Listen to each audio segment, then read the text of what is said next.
This is KPWE with This Week in BC Minor League Sports here on CJSF 90.1 FM. You can also find us online at www.cjsf.ca, and we're broadcasting from Simon Fraser University in Burnaby, British Columbia.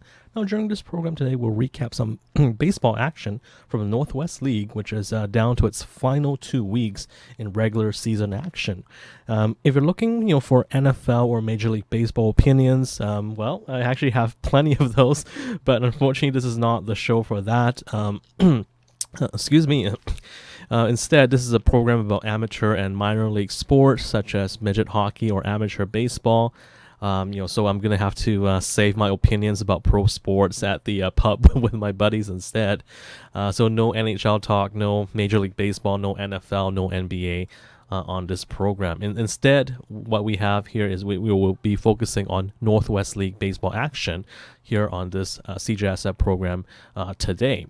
Now, so let's get the show started because lots of action taking place in baseball because they do play mostly every day. Now, taking a look at the Northwest League, now all of the teams in the league are affiliated with a Major League Baseball club. Now, with the Vancouver Canadians, who are the local team, the single A affiliate of the Toronto Blue Jays. And the players in the Northwest League are normally guys that were just drafted, or they could be undrafted free agents, and their major league team sends them to the single A Northwest League, to get their seasoning, to get playing time, so that they can develop their skills and improve as ball players.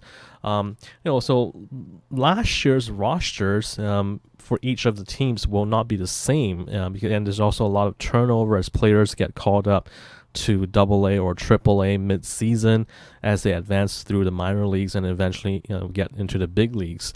They also do get players actually do get sent down to rookie ball if they don't perform. So players will change from one year to the next, and also during the season as well. Now, the players that you see in the league are generally between 18 to 24 years of age, and they're basically just starting out their professional careers in baseball. Most of them are American, and a lot of them are far from home for the first time after just finishing college baseball.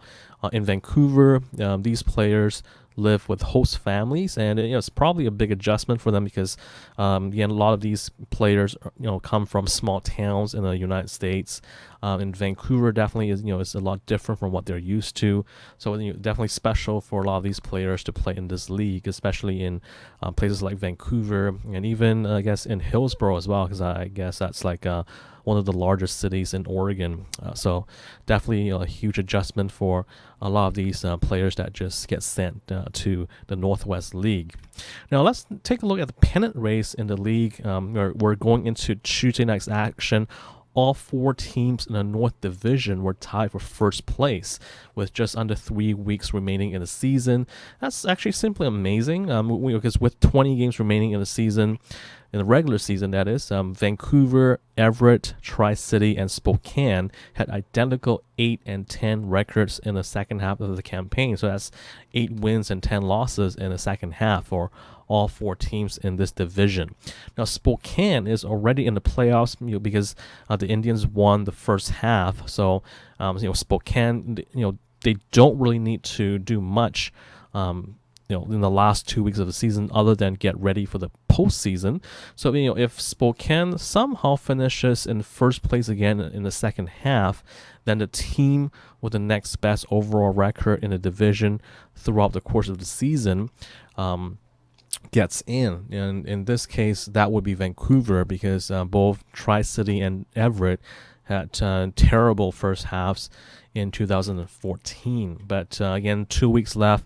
A lot of things could happen. Things could change. So we'll see what happens. In the South Division, going into Tuesday's action, Salem Kaiser, the Volcanoes, they set atop the division with a 12-6 record. That's one game better than the next best team, the Hillsborough Hops. Now, the Boise Hawks, who have reached the Northwest League Finals in each of the last 2 seasons, sat in last place as of Tuesday's standings with a record of 8-10, 8 wins and 10 losses, and they were 4 games out of first place at that time. And going back to the North Division, though, the Everett Aquasox would be kind of an interesting team to watch, simply because Everett is the minor league affiliate of the Seattle Mariners, and current Mariners catcher Mike Zunino played a few games for the Everett Aquasox a couple of years back.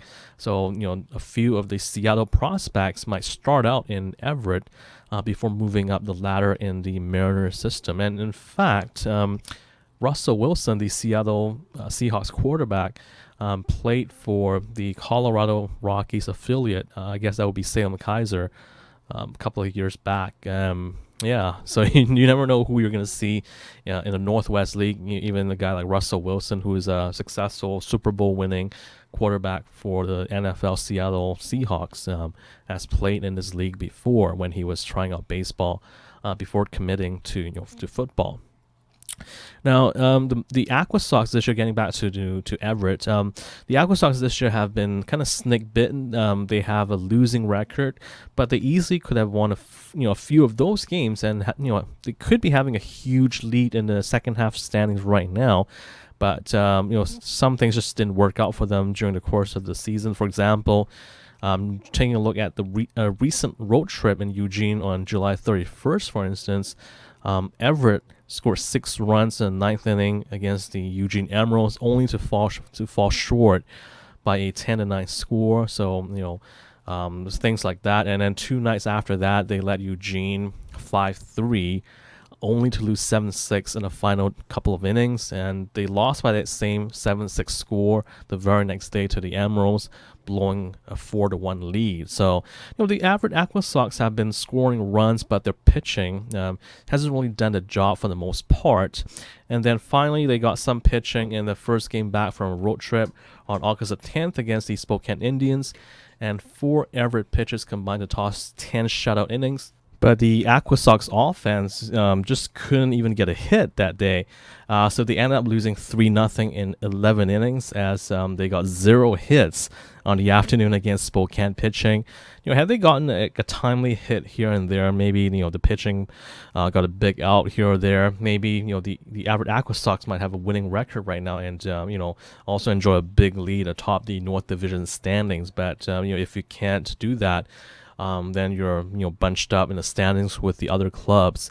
But again, if you are a Northwest League baseball fan, definitely the Everett Aquasox would be a team to watch, just simply because if you like the Seattle Mariners, some of these players that from Everett could eventually wind up to Seattle, and definitely, like I've been talking about in previous shows, you can listen to all of the games for free from this from the Northwest League by going to each of the teams' websites. So definitely something to check out if you are into baseball here in the West Coast.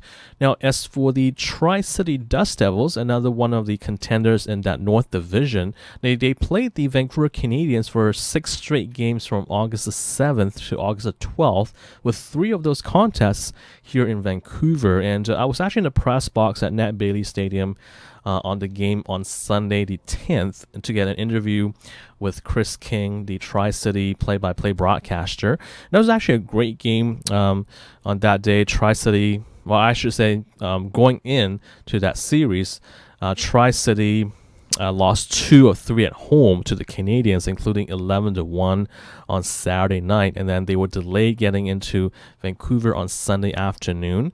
But that afternoon, with the score 2-2 in the 6th inning, the Dust Devils scored 3 runs against Canadians pitcher Matt Smurl, who was making his Vancouver debut, to go ahead 5-2. And Vancouver actually rallied in the 8th inning to go ahead 7-6, and they were just 3 outs away from a victory.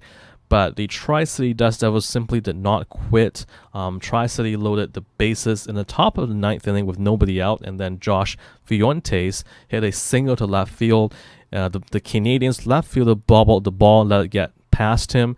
That allowed all 3 runners to score, and the Dust Devils added 2 more in that inning, and they won that game by a final score of 11-7. So just an amazing comeback for Tri-City.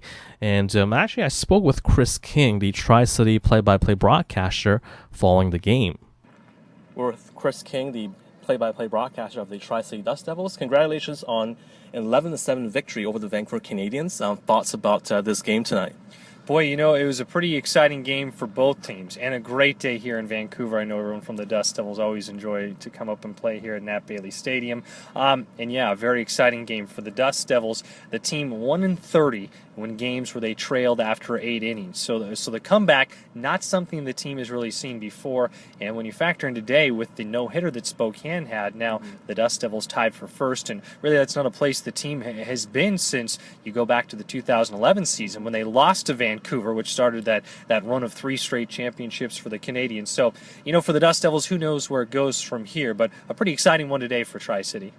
Thanks, Chris. You also mentioned just the fact that the team has struggled the last couple of seasons, including the first half this year. So what can the guys do in order to stay competitive and perhaps win the second half pennant this year? I think there's probably going to be a lot of things that have to factor into that. One of the things that we saw on display today is the turnaround of Shane Holscher. He had his first professional home run today, has now hit safely in 12 of his last 13 games. He's a guy who had a 115 batting average in the month of June, and now he's hitting over 300. You need to have more guys like that. A guy like Drew Weeks had the best batting average in college baseball this year at the University of North Florida. If he can start to turn things on, a guy like Helmus Rodriguez, the starting pitcher, he's been outstanding for the entire year. Maybe the run support hasn't been there, but if the starting pitching can get a little more solid, the back end of the bullpen has been a bit shaky. We saw that on display as the lead disappeared in the 7th and the 8th innings. But if all those things can kind of come together, and momentum is kind of one of those funny things to put your finger on, but certainly a win like this doesn't hurt. So maybe giving this team a little confidence moving forward is not a bad thing for the Dust Devils. All right, and finally, Chris, one last thing. Can you tell us a bit about your broadcasting career, what got you involved in broadcasting, and just a little bit about yourself? Yeah, so this is my 3rd year working with the Dust Devils. It's my 6th year working with the baseball team where I travel around with the team. I worked for a team, the Wenatchee Apple Sox is in the West Coast League, a summer collegiate team before this, and I'm from Marysville, so not too far from here in the Northwest, and always wanted to get into broadcasting. Broadcasted in high school in Marysville. I went to Washington State University. They have the Edward R. Murrow College of Communication there. Went through that program, announced high school games in Spokane all throughout college, and then just been working my way up since. I'm fortunate in the winter, I get to announce men's basketball at the University of Idaho. I just finished up my first year doing that, and before that I announced 2 years at Boise State doing women's basketball. So it's a lot of fun. It can be a lot of hectic during the seasons, especially right now, but great days like this and exciting games definitely help fuel you through it. It's a fun job. All right, thanks so much, Chris. And once again, congratulations on the victory by the Dust Devils today. And hopefully you guys will be competitive the rest of the season. Thanks so much. Appreciate it, KP. Thank you. Well, just a funny story there. I kind of said at the end there at the end of that interview, hopefully the Dust Devils will be competitive the rest of the season, because we were standing right outside the press box at Nat Bailey Stadium in Vancouver, and I guess the Vancouver Canadians broadcast director was standing maybe a few feet away from us. I didn't want to kind of rub it in too much because Vancouver had lost, so I didn't want to say something like hopefully you guys Tri-C will win the pennant in the second half. I just didn't want to say that because it might be kind of disrespectful, so that's why I kind of stumbled and said hopefully you guys will be competitive, and so I was kind of being neutral, not being biased towards one team or against another team, so that's what I was doing there, but definitely much appreciated in terms of play-by-play broadcaster Chris King of the Tri-City Dust Devils spending a few minutes with me after the game, because they had to he travels with the players, like the team. They have to take the bus afterwards and go back to the hotel. So definitely appreciate him spending a few minutes with me to talk about the game and also talk about some of the Tri-City players as well. And they actually got in, like I said, they got in late. They got in late into Vancouver on Sunday afternoon, so definitely very nice of him to stop by and chat with me before leaving the press box. And also I mentioned earlier the Canadians pitcher Matt Smurl making his debut for Vancouver. Smurl is a 6'8" hard-throwing left-handed pitcher that was selected by the Toronto Blue Jays, the parent club of the Vancouver Canadians, in the first round of the 2012 Major League Baseball draft. So definitely, or I guess apparently, a big prospect, but he actually got lit up. So not the best debut for him. But it's always fun to talk to broadcasters. You heard what Chris King said about how he got started in doing baseball play-by-play. Definitely interesting to find out how people get into the industry and how they finally make it. I actually got a chance to talk to Mike Safford, who does play-by-play for the Boise Hawks in the South Division a while back, and just thought I would just play a short clip of the interview just to share what he says about his career. We're with Mike Safford, broadcaster of the Boise Hawks. So good of you to join us today, Mike. Just first of all, tell us a little bit about your broadcasting career, how you got started in it. KP, appreciate you having me on. And I've been doing this it's getting close to 20 years now. Started when I was a senior in high school, working as a stats guy for a high school basketball broadcast. By the next year, was in college and started calling high school football and basketball games on the radio, and then started working my way up the ladder in the college rank, and did my first actual on-air, on-radio play-by-play broadcast when I was 19 years old.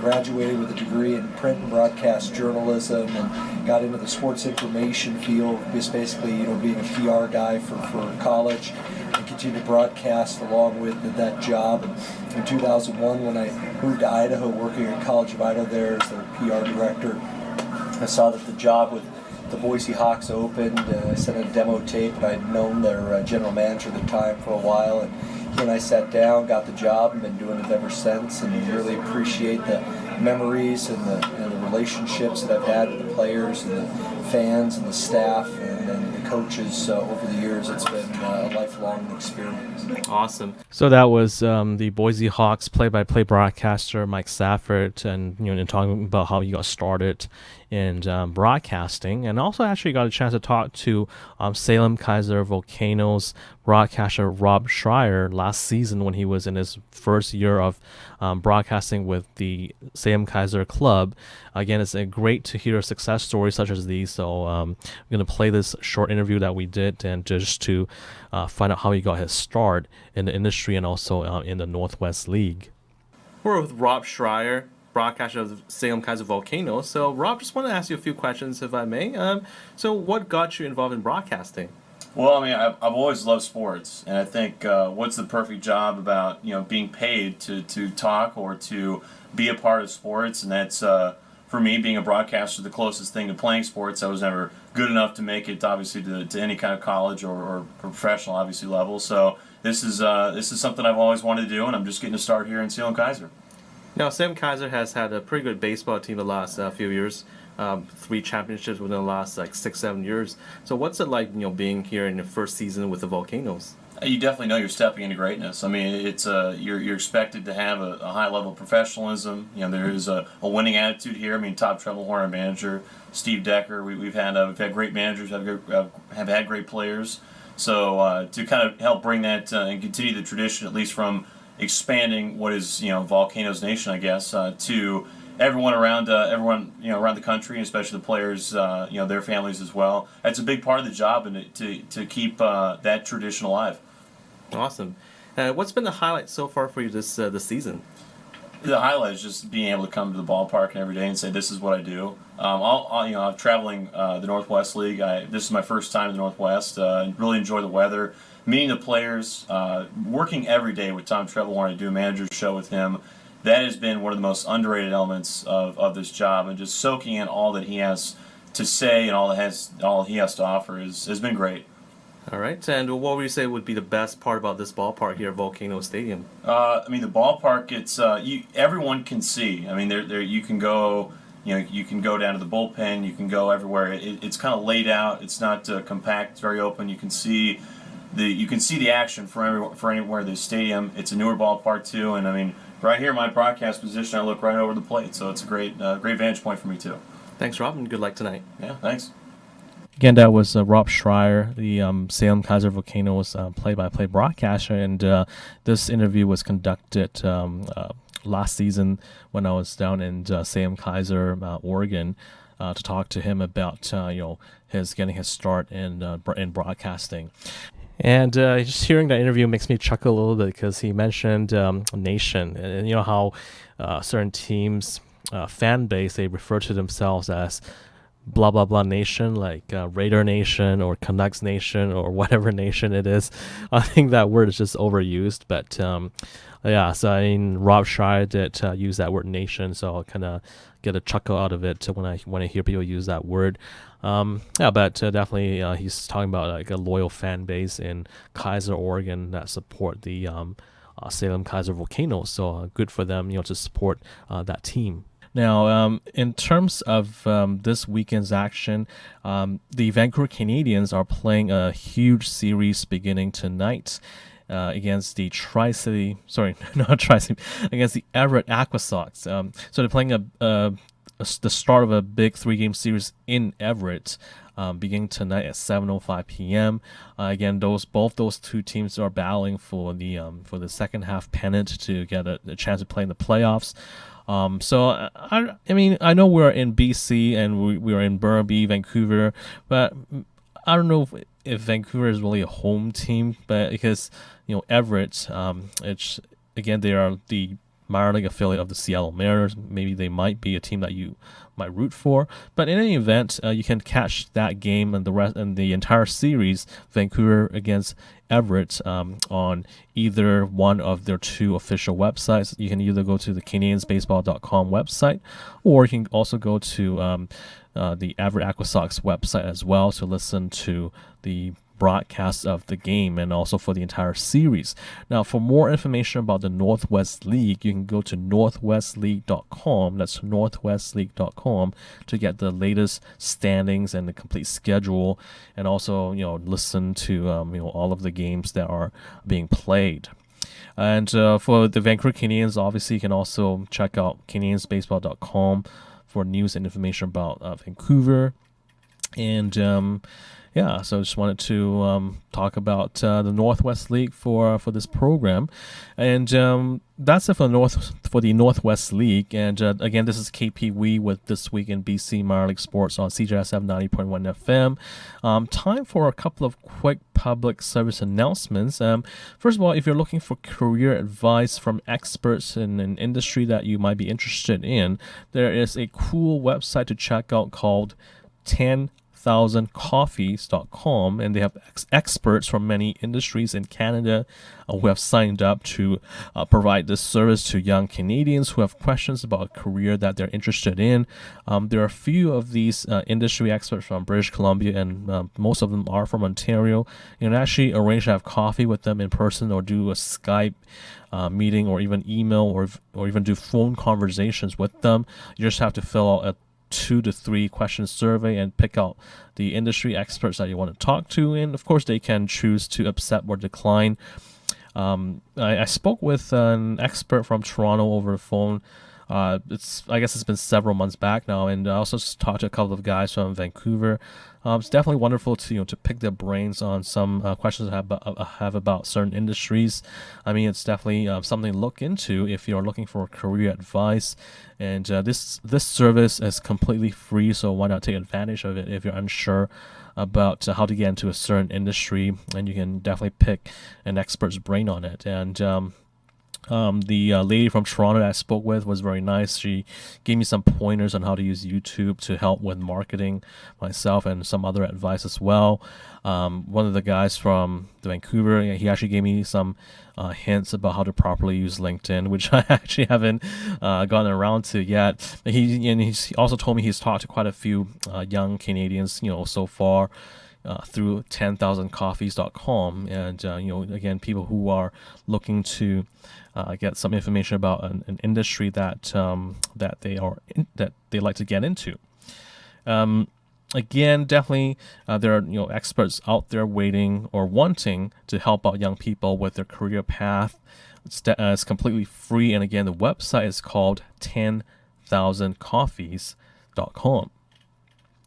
Next, Vancouver-based singer-songwriter Katie Rocks is doing a live performance on Wednesday, August 27th at 7:30 p.m. at Café de Soleil. That is at 2096 Commercial Drive in Vancouver. Obviously, if you like to support local musicians, be sure to check out Katie Rocks. Once again, she's performing on Wednesday, August 27th at 7:30 p.m. at Café de Soleil. I actually had a chance to interview her for one of the spoken word programs at CJSF a couple of years back. A nice lady to talk to, very generous, and she actually tweets a lot apparently, and she updates her Facebook page quite often. You can definitely check out her website, which is katierocksmusic.com, for more information about her performance on the 27th. Again, that's katierocksmusic.com. That's ROX. So Katie ROXmusic.com, and you can also find her latest album, Paper Airplanes, on her website. Time now for the performer of the week, and the nod goes to Tri-City Dust Devils pitcher Helmus Rodriguez. On Sunday, he held the Vancouver Canadians to 2 runs over 6 innings of work, stopping a Vancouver team that scored 11 runs the night before to lead his team to a victory. Now, Helmus Rodriguez didn't get the win, but that's been the story for him all season, because he has only 3 victories and 6 losses this year, despite a sparkling 2.21 ERA in 12 starts. So basically, on average, he gives up 2 runs every 9 innings that he pitches for the Tri-City Dust Devils. And definitely, he continued to pitch well this week, and for that, he is the performer of the week. Now, you've been listening to This Week in BC Minor League Sports with KP Wee on CJSF 90.1 FM. That's actually all the time that we have for this week's show, and we will talk to you again next time. Brooked Events, the EDM Show, and CAC present SFU Summer Get-Together, Endless, at the famous Celebrities Nightclub. With DJ Timeline, Marino, Matilda Ho, and SFU's very own FICA. Tickets available at the Simon Fraser Student Society General Office. CJSF presents Endless, SFU's Summer Get-Together, August 23rd at Celebrities Nightclub. Come out and party away the end of summer. For more information, head to tinyurl.com/SFUendless.